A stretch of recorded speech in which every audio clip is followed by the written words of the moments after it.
तो सब bloody tax के आज के इस हैरान कर देने वाले बहुत ही ज्यादा खौफनाक से अनोखे एपिसोड में हम लोग आप लोगों के सामने लेकर आ गए हैं एक टीवी एक्टर के स्ट्रगल से जुड़ी हुई एक ऐसी अजीबो गरीब घटना की सच्ची कहानी जिसे सुनकर आप लोग की रूह तक कांप जाएगी। दोस्तों, जो लोग बहुत सोचते हैं ना कि हम लोग आगे बढ़ने के लिए ब्लैक मैजिक का, आत्माओं का, इल्यूमिनाती का सहारा ले लेंगे और बस ऐसे आगे बढ़ जाएंगे, उन लोगों के लिए ये घटना की कहानी ऐसा दर्दनाक सच साबित होगी दोस्तों, जिसे सुनकर आप लोगों की रूह तक कांप जाएगी। आइए शुरू से शुरुआत करते बिना देरी किए। दरअसल ये कहानी की शुरुआत हो गई थी सन 2012 से ही। एक लड़का जो कि भोपाल में एक इंजीनियरिंग स्टूडेंट के तौर पर आया हुआ था और अपने जीवन में आगे बढ़ने की कोशिश कर रहा था। यहां पर पढ़ाई करते करते उसको ऐसा लगा कि मैं अपने जीवन में आगे इंजीनियर नहीं बन सकता, मैं आगे चल, ये मेरी कहानी नहीं है, नहीं तो बहुत सारे लोग बोलेंगे मेरी कहानी तो उसने क्या बोला कि मैं आगे चल के एक्टर बनूंगा। उसको ये कॉन्फिडेंस आ गया अपने अंदर। उसने थिएटर ज्वाइन किया, उसने मॉडलिंग ज्वाइन किया, वहां पे अच्छी सराहना मिली। उसने जब फाइनल किया ना कि अब मुंबई के लिए निकलना है, तब उसका एक दोस्त उसे मिला।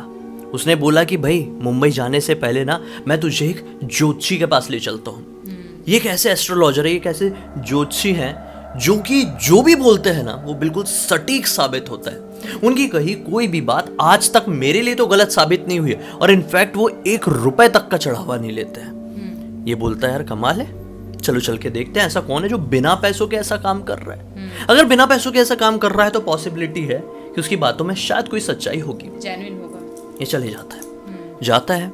उसको देखते से ही वो ज्योतिषी क्या कहता है पता है?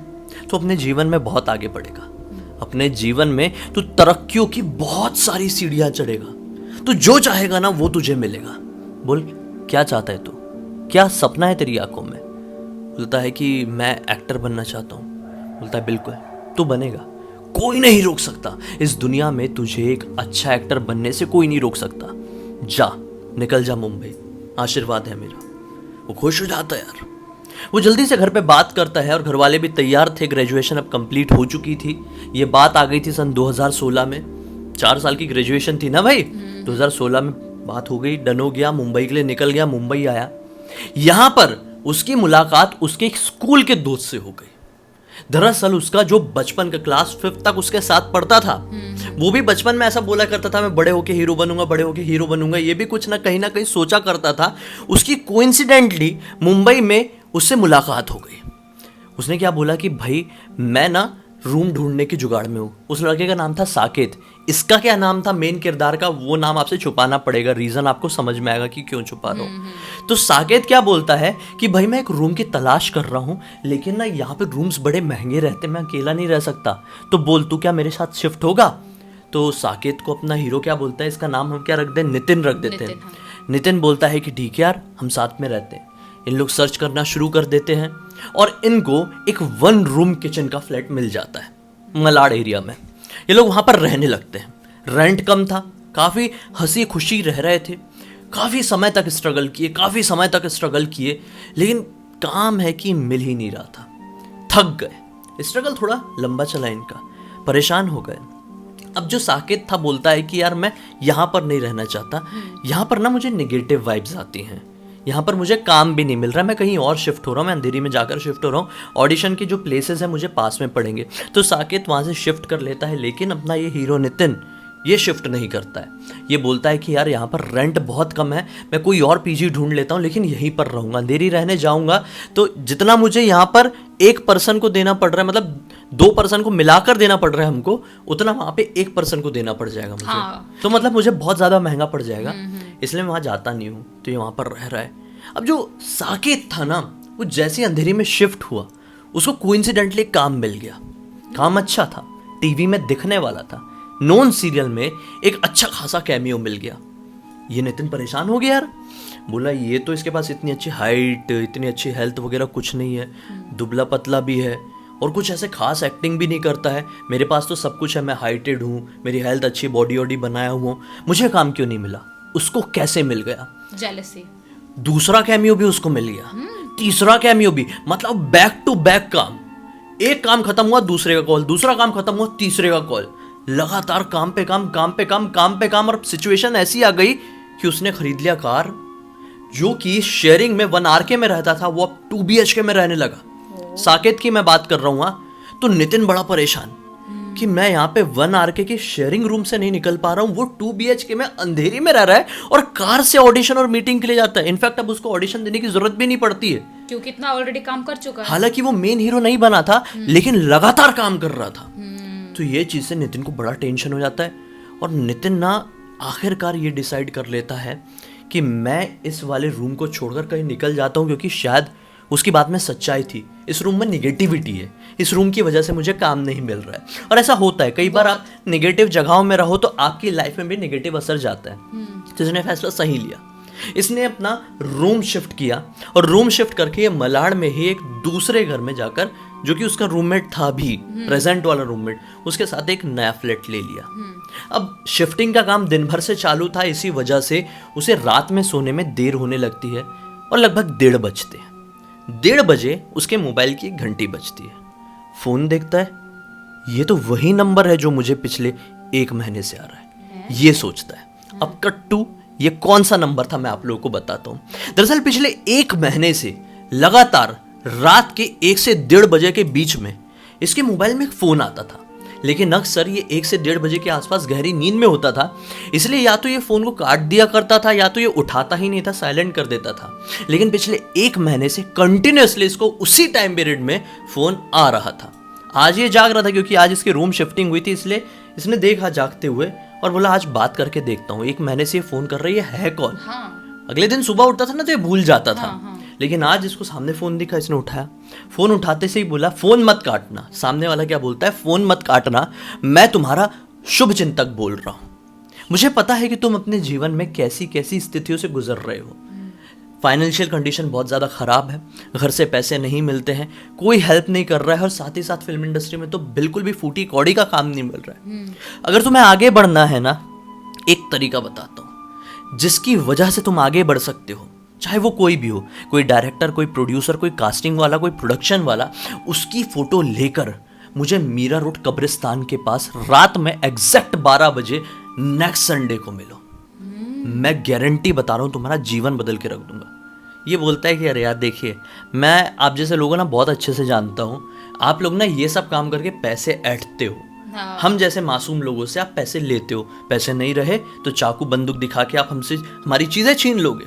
हाँ, करते बहुत लोग। वो बोलता है कि भाई मैं ये दावा करता हूँ कि तुमसे एक फूटी कौड़ी ले लिया ना तो मैं समझ लो एक बाप का नहीं, एक फूटी कौड़ी नहीं लूंगा तुमसे। दरअसल मैं तुम्हारा शुभ चिंतक हूं, मैंने स्टार्टिंग में ही बोल दिया था, मुझे सचमुच में तुम्हारी चिंता है, इसलिए मैं तुम्हारी मदद करना चाहता हूं और एक कुछ भी नहीं लूंगा, एक पैसा तक तुमसे नहीं लूंगा। ये हैरान था, ये बिल्कुल भी ऐसी चीजों पर विश्वास नहीं करता था, लेकिन फिर भी इसने सोचा कि सामने वाला अगर इतना फोर्स दे के बोल रहा है और सचमुच पे स्ट्रगल तो बहुत ओवर हो गया था लाइफ में, तो जाऊं क्या, मिलूं क्या। ये अपने रूममेट से भी इस बारे में डिस्कस नहीं करता है, ये सोचता है ऐसी बात डिस्कस नहीं करना चाहिए। नहीं, एक्चुअली जो दूसरे लोग होते हैं ना, वो शायद उसका माइंड वो भी कर सकते हैं, डिस्ट्रैक्ट कर सकते हैं, और बहुत स्ट्रगल करते करते इंसान इतना परेशान हो जाता है कि वो लोगों से बात करने से पहले 100 बार सोचते हैं। अब ये लड़का जब भी ऑडिशन जाता, नेक्स्ट संडे को अभी थोड़ा टाइम था, इसको फोन आया था शायद वेडनेसडे को और नेक्स्ट वाले संडे को थोड़ा टाइम था अभी, तो जब भी ऑडिशन में जाता उसी कॉल के बारे में याद करता, उसी आदमी की आवाज इसके कानों में गूंजती, सिर्फ वही चिंता करते रहता कि कब संडे आएगा, कब मैं उस आदमी से मिलूंगा। इस चक्कर में इसने एक डायरेक्टर की भी फोटो प्रिंट करवा ली और अपने बैग में रखने लगा कि जब भी संडे आएगा पहुंच जाऊंगा मीरा रोड कब्रिस्तान के सामने। बस संडे आ गया, रात 12 बजे एग्जैक्टली ये मीरा रोड कब्रिस्तान के गेट के सामने पहुंचा। देखा कि कोई आदमी दिखाई नहीं दे रहा है, लेकिन सामने नजर आई एक व्हाइट कलर की कार। उसका कांच नीचे हुआ, अंदर बैठे आदमी ने उसे इशारा किया। अपना नितिन कार की तरफ बढ़ गया, बैठने के लिए कहा अंदर बैठे हुए आदमी ने। नितिन बैठ गया और उस आदमी ने कार चलाना शुरू कर दिया। कार चलाते चलाते चलाते चलाते वो हाईवे में पहुंच गया। अंदर बैठा नितिन चिंता में था कि कौन आदमी है, चोर लुटेरा डाकू तो नहीं है भाई, अब आगे ले जाके मुझे पीटेगा तो नहीं, मोबाइल और कुछ सस्ती से अंगूठी पहना हुआ वो तो नहीं छीन लेगा। लेकिन नहीं, सामने बैठा इंसान जो ही गाड़ी चला रहा था वो एक शब्द भी नहीं कह रहा था। बोल रहा था कि चिंता मत करो, घबराने की कोई जरूरत नहीं है, आज के बाद से तुम्हारी जिंदगी में जो भी परेशानी है वो खत्म होने वाली है। बात करते करते करते करते मतलब यही वन साइडेड बोल रहा था और वो इंसान जो कार चला रहा था वो सिर्फ हाँ कर रहा था। ये लोग एक ऐसी लोकेशन में पहुंच गए जो लोकेशन पूरी तरह से सुनसान थी। वाइब से समझ में आ रहा था शायद हम किसी शमशान घाट के आसपास है, क्योंकि शमशान घाट की एक टिपिकल स्मेल सी होती है। हाँ, रहती है। बस इसको ये समझ में नहीं आया कि हम कहाँ हैं, क्योंकि मुंबई में ज्यादा घूमा नहीं था अभी तक। बेचारे कुछ ही महीने हुए थे, कुछ ही महीने से लगातार स्ट्रगल कर रहा था। तो इसको इतना पता था कि हम विरार से क्रॉस किए हाईवे से आते हुए। बस ये लोग गाड़ी से उतरे और लिटरली ये जहाँ पर रुके हुए थे वहाँ पर शमशान घाट था। शमशान घाट में एंटर कर जाते हैं। वो सामने वाला आदमी क्या बोलता है कि देखो भाई, मैं तुम्हारे लिए जो कुछ भी कर रहा हूँ उससे तुम्हें वो सारी चीज़ें प्राप्त हो जाएगी जो तुम चाहते हो, लेकिन उसके बदले एहसान मत भूलना, केवल एहसान जिंदगी भर याद रखना। ये बोलता है, बड़ा अजीब बात कर रहा है मन में। बोलते हैं एहसान याद रखने के लिए मेरे लिए इतना सब कुछ बड़ा करने की बात कर रहा है। इसको समझ में नहीं आया। बोला ठीक है, क्यों नहीं, मैं तो आपका मतलब पैर पकड़ लूंगा अगर आपकी वजह से मुझे कुछ मिल जाए तो। मैं सबसे बड़ा आभारी रहूंगा आपका। ऐसा बात करते हुए लोग वहाँ पे कुछ चिताएं जल रही थी अभी भी। ठंड का मौसम था और वाइब बहुत ही ज्यादा डरावनी, कोहरा भी था और मुंबई से आउटर एरिया था तो ठंडक भी थी। हाँ, ठंडक रहती है। अभी जो थोड़ी ग्रीनरी और आउटर में तो अभी भी ठंड हो रही होगी, जबकि यहाँ नहीं हो रही है मेन मुंबई में। हालांकि अपना नितिन ये सारी चीजों पर, भूत प्रेत, काला जादू, टोना, ये सब पर विश्वास नहीं करता था, लेकिन इन वाइब के कारण उसके मन में एक डर जाग गया। डर जाग गया। ये लोग चलते चलते एक चिता के पास पहुंचे। चिता के पास पहुंचे तो सामने खड़ा आदमी चिता की राख उठाकर अपने आप को तिलक लगाया। दूसरी बार उठाया, उसको तिलक लगा दिया। अब इसकी हार्ट बीट बढ़ सी गई। बोला ये क्या था यार, ऐसा कुछ तो मैंने फिल्मों में भी नहीं देखा था। वही तो। ये क्या कर रहा है, डायरेक्ट चिता जो कि गरम गरम थी, बाप रे किसकी बॉडी होगी, उसके उसने तिलक लगा दिया। बहुत सोचने वाली बात है यार, किसी की बॉडी ऐसे रैंडम जिसको जानता नहीं है उसके बॉडी की राख लगाना माथे पे, मतलब सोचो कितनी बड़ी बात है। बोला इतने से ही मत घबराओ। उसके बाद उसने अपने बैग से, उस आदमी के पास एक बैग भी था, बैग से एक चौक निकाला, जमीन में उससे कुछ घेरा बनाया, 2 घेरे, और बोला बैठ जाओ। ये बैठ गया। अब डर और भी ज्यादा हावी हो चुका था, हार्ट बीट और भी ज्यादा बढ़ गई थी। सामने चिताएं दिखाई दे रही थी, यहाँ पर ये अजीबोगरीब आदमी, और यहाँ पे सर पे एक चिता का तिलक। समझ लो ये बहुत ज्यादा डरा हुआ था। उसने बोला आग बंद कर लो। आग बंद करने के बाद उसने लगातार कुछ मंत्रों का उच्चारण किया। इसने आँख खोला, बोला हो गया, अब तुमको कुछ नहीं करना है, तुमको अपना एक बाल उखाड़ कर देना है अपने हाथों से, और उसके बाद तुम उस आदमी की तस्वीर मुझे दो।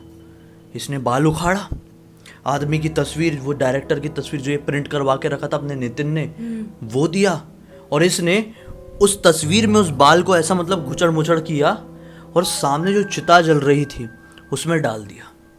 उसके बाद उसने बैग से 2-3 चीजें और निकाला, वो भी चिताओं में डाला, और उसके बाद बोला कि ये चिता के 7 चक्कर लगाओ। इसने 7 चक्कर लगाया और अब आदमी बोलता है कि हो गया, अब नहीं, अब खत्म, अब तुम जाओ, 1 हफ्ते के अंदर तुम देखो तुम्हारा जीवन नहीं बदल गया तो नाम बदल देना। बस ये तो नाम भी नहीं जानता, बदलेगा कहाँ से। लेकिन खैर ये तो अलग बात हो गई। अब वो लोग वहाँ से निकले और ठीक ये कांड के 3 दिन बाद इसको एक बड़े प्रोडक्शन हाउस से फ़ोन आता है कि आप इस रोल के लिए जो आपने ऑडिशन दिया था उसके लिए फाइनल हो गए हैं, आप लुक टेस्ट के लिए कल पहुँच जाइए ये टाइम पर। ये हैरान था, खुश से ज़्यादा डरा हुआ था कि ये क्या हुआ मेरी ज़िंदगी में यार। 3 दिन पहले ये सब कुछ हुआ, उस आदमी ने बोला 1 हफ्ते में तुम्हें काम मिल जाएगा, और आज 3 दिन हुए हैं मुझे लुक टेस्ट ले। लुक टेस्ट मतलब बहुत ही नेक्स्ट लेवल सीढ़ी होती है किसी एक रोल के लिए, मैं आप लोगों को बता दूँ तो बस नेक्स्ट डे आए, लुक टेस्ट के लिए गया, और उसके नेक्स्ट डे कॉल आया, बोले आप हमारे सीरियल के लिए फाइनल। ये एक बड़े चैनल का बड़ा सीरियल, और जिस एक्टर की मैं बात कर रहा हूँ शायद उस एक्टर को आपने कभी ना कभी देखे होंगे, उसका सीरियल भी देखे होंगे। खैर इसको काम मिल जाता है, काम करता है, बढ़िया काम करता है, सीरियल चलता है, नाम कमाता है। लेकिन फिर एक दिन ऐसा आता है कि टीआरपी अचानक से गिर जाती है और ये सीरियल बंद हो जाता है। इसने सीरियल के चलते बहुत कुछ कर लिया, कार खरीद लिया जिसके सपने देखता था, एक अच्छा फ्लैट खरीद लिया एक ही सीरियल से। भाई अच्छी टीआरपी मिल रही थी, इसकी पेमेंट भी बढ़ी, फिर बढ़ेगी ना। अभी टीआरपी इतना दे रहा है और नया है बिल्कुल, और नया मतलब सीरियल उसको मिला है, तो एक सीरियल से भी इंसान इतना कर सकता है अगर सब कुछ अच्छा रहा तो। गर्लफ्रेंड बन गई, क्लब्स जा रहे हैं, महंगे जूते, महंगे कपड़े। खैर एक्टर बन गया, अब तो बड़ा एक्टर बन गया तो कर ही रहे। हाँ तो रहेगा ही। फिर ये सीरियल खत्म हुआ तो मानो जिंदगी पूरी एक यू टर्न मारने लगी अपने आप ही। ये ना थोड़ा नशों की दुनिया में चला गया था, तो नशों में ये इन्वॉल्व हो गया था। तो इसने जो कुछ भी खरीदा हुआ था वो सारी चीजें धीरे धीरे करके बिकने लगी। ये बेचने लगा क्योंकि इसको नशा करना था। फिर एक दिन ऐसा आया कि इसकी तबीयत खराब होने लगी, इसके लीवर में इन्फेक्शन हो गया, जिस वजह से इसने अपनी कुछ और चीज़ों को बेच दिया। बोला घर पे नहीं बताऊंगा, घर पे बताऊंगा तो गया मैं, मुंबई से वापस बुला लेंगे, करियर तो अभी अभी बना है। थोड़ा समय और बीता और अब ये जो खरीदा हुआ फ्लैट था इसको उसको भी बेचना पड़ा। कंडीशन बहुत ही ज़्यादा ख़राब हो गई। घर वाले भी चिंता में चले गए कि ऐसा क्या हो रहा है। अब ये आगे से कास्टिंग डायरेक्टर से बात करने लगा कि काम दीजिए, बल्कि जो बड़े एक्टर्स होते हैं, लीड एक्टर्स होते हैं, वो कास्टिंग डायरेक्टर्स को तो गिनते भी नहीं है फटे पत्ते में। वही तो, एक सीरियल भी कर लिया तो कास्टिंग डायरेक्टर वहां से बात नहीं करते, फिर उनका सीधा अंदर से सब रहता है। सब प्रोड्यूसर से जैक रहता है, क्रिएटिव डायरेक्टर से प्रोडक्शन वालों से बात चलती है, कास्टिंग वालों से फिर कोई बात नहीं करता। लेकिन इसकी ये सिचुएशन आ गई कि अब ये कोऑर्डिनेटर से भी काम मांग रहा है और कास्टिंग डायरेक्टर से भी काम मांग रहा है। मतलब सोचो लीड क्या हुआ लड़का है, ऐसे नौबत में आ गया। लेकिन काम मिल ही नहीं रहा है। और अब ऐसी सिचुएशन में आ गए कि डिप्रेशन की समझ लो नेक्स्ट लेवल सीढ़ी चढ़ गया। बस इसके बाद ये एक चॉल में शिफ्ट हो गया, एक बहुत ही छोटी चॉल, उसका एक बहुत ही छोटा कमरा, जहां पर समझ लो बहुत ही कम रेंट इसे लगना था। ये वहां पर रहने लगा। लेकिन जब भी उसने अपने उन दिनों को याद किया तो और ज्यादा अंधेरे में जाता गया कि मैं कहाँ था और कहाँ आ गया हूँ। मतलब तो इंसान अगर बचपन से चौल में, मैं चौल को गलत नहीं बोल रहा हूँ, लेकिन मैं इंसान टू इंसान की बात कर रहा हूँ। अगर फॉर एग्जांपल मैं पैदा ही हुआ हूँ चौल में, जी ही रहा हूँ चौल में, बड़ा भी चौल में हुआ हूँ, तो मुझे वो दुनिया बहुत अच्छी लगेगी। मेरे लिए वो स्वर्ग की दुनिया है क्योंकि मैं वहीं पे पैदा हुआ यार, वो मेरा प्लेस है और वो बेस्ट दुनिया है मेरे लिए। लेकिन अगर फॉर एग्जाम्पल कोई XYZ इंसान है, वो बहुत ज्यादा रिच था, बहुत ही ज्यादा रिच, एकदम लग्जरी लाइफ जी रहा था और लाइफ में इतने बुरे डाउनफॉल आए कि वो बहुत ही छोटे घर में जाकर रहने लगा, बहुत ही छोटी चौल में जाकर रहने लगा, जहां पर समझ लो वॉशरूम जाने के लिए भी उसको लाइन लगाना पड़ रहा है।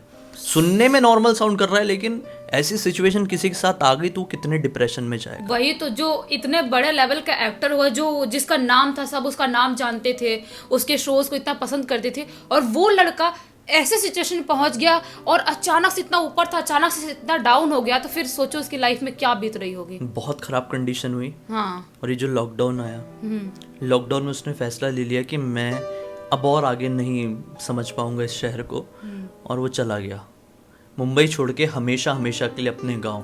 भोपाल में नहीं रहता था, भोपाल में वो पढ़ाई करने के लिए आया था। वो रहने वाला मध्य प्रदेश के एक छोटे से टाउन का था, वहां पर आज भी वो रह रहा है।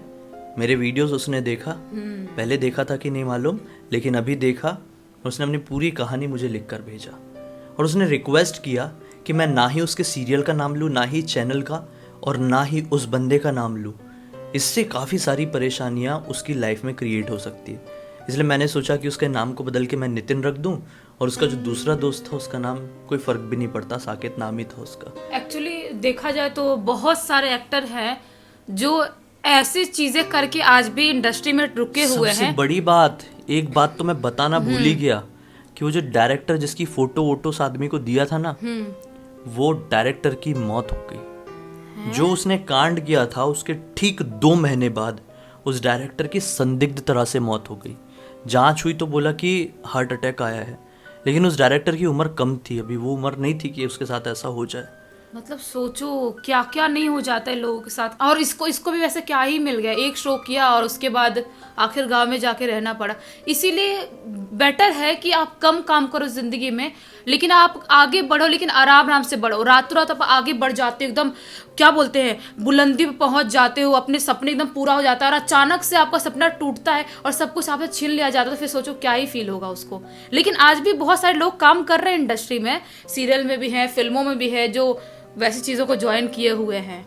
और लेकिन बहुत सारे ऐसे भी हैं जो ऐसी चीजों को ज्वाइन नहीं किए, हाँ, अपनी मेहनत से आगे बढ़े हैं। हाँ, लेकिन जो लोग इन सारी चीजों का सहारा लेकर आगे बढ़ते हैं ना, उनकी जिंदगी, उनका करियर बहुत अच्छा नहीं होता है। नहीं होता अच्छा। एक टाइम पे ऐसा बुरा डाउनफॉल आता है जिसकी कल्पना कभी किसी ने भी नहीं किया होगा। उनने तो क्या, किसी ने भी नहीं। बहुत सारे लोग बर्बाद हुए हैं, आप लोगों को भी पता होगा, बताने की जरूरत नहीं है उनका तो नाम। उम्मीद करते हैं कि जो लोग हमेशा ये कहते थे कि हमको ऐसी चीज़ों का सहारा लेके आगे बढ़ना है, चाहे जो भी हो जाए आगे तो बढ़ जाएंगे, आप ये एग्जाम्पल को ज़रूर कंसीडर करना कि किसी की ज़िंदगी में क्या हो सकता है। उम्मीद करते हैं कि आज की इस घटना की कहानी की मदद से आप लोगों को एक बहुत अच्छी सीख भी मिली होगी और एक ऐसा मनोरंजन जिसकी वजह से आपके रोंगटे ज़रूर खड़े हुए होंगे। खैर, अब तक इस वीडियो को देखे हैं तो लाइक जरूर कर देना, चैनल को सब्सक्राइब करके बेल आइकन दबा के ऑल के ऑप्शन में क्लिक करना है, क्योंकि इसी तरह के हैरान कर देने वाले खौफनाक वीडियोस आप लोगों के सामने डेली लेके आते रहते हैं। इनका लिंक इस वीडियो के डिस्क्रिप्शन बॉक्स में मिल जाए, क्लिक करके डायरेक्टली वहां पर पहुंच जाना। और इसी तरह की कोई भी कहानी या टॉपिक या कोई भी बात है तो लिख भेजना, हो सकता है हमारा अगला वीडियो आप लोग के हिसाब से ही बन रहा हो। हालांकि इस प्रकार की जो घटनाएं हैं फिल्म इंडस्ट्री से जुड़ी हुई, हमको बहुत सारी मालूम है, बहुत सारी, क्योंकि हमारे इर्द गिर्द इसी तरह के लोग हैं। अगर आप लोग इसी तरह की और भी कहानी सुनना चाहते हैं, जानना चाहते हैं, तो कमेंट सेक्शन में जरूर बताइए, हमें आपका इंतजार रहेगा। चलिए कल फिर से मिलते हैं, तब तक के लिए बहुत बहुत धन्यवाद। आपका दिन शुभ हो।